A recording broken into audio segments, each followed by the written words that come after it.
But it is now time to go over our matchups for this week because we have McKinley versus Jackson on the Stark side on Big Time Sports this week, Mitch. I mean, it is, you said it was what, senior night for Jackson? Yes, it is. It's Jackson's last home game of the year. Next two games are on the road at Central next week for their off week in Fed play, and then they go to Hoover for rivalry week. This is a monumental game for Jackson. If they have any chance at all of trying to get back into the Federal League race, it's going to take a win over McKinley, which is never easy. McKinley recently, Mitch, not in terms of just, lopsided scores, just has had Jackson's number. McKinley last week with a very, very impressive 29-22 win over Lake. Lake with that late score with about a minute remaining in that game. So that game last week was kind of getting ready to set up for the winner to be in control of their own destiny, which is now McKinley.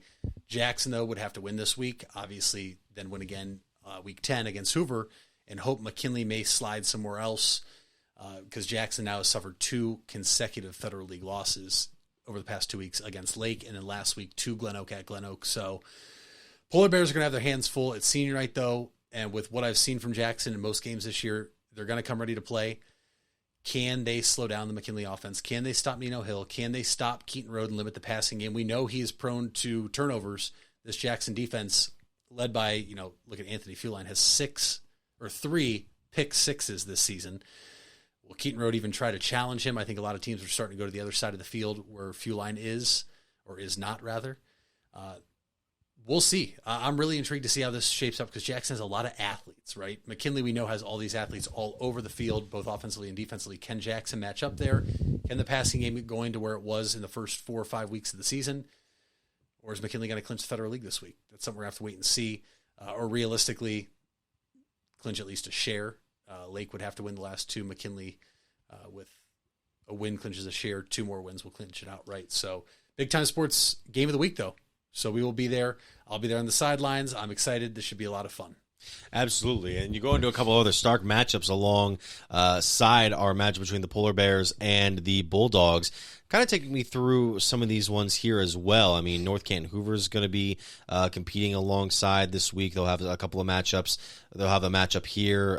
Lake, as you mentioned, had that loss against McKinley earlier in the season, or last week, and that was their first league loss. So they're going to be coming back this week. And Green's going to be in there as well. We mentioned Canton South is going to be competing against Fairless right before we started the show, and they're going to be having potentially their starting quarterback in Poochie Snyder return after he had to leave last week's game with an apparent arm injury. Yeah, it looked like whether he hit his hand on something on a throw, he left the game, and they had a freshman quarterback step up in a crucial moment to deliver the game-winning touchdown pass for Canton South to survive, stay undefeated. But that's going to be a good one. I'm sure Fairless, obviously being prepared for either Poochie or, anybody else from Canton South, they're going to have their hands full regardless. For Canton South, though, this is huge. Just to get your starting quarterback back, one of the best players in Stark County, now the all-time career leading passing leader in Stark County history.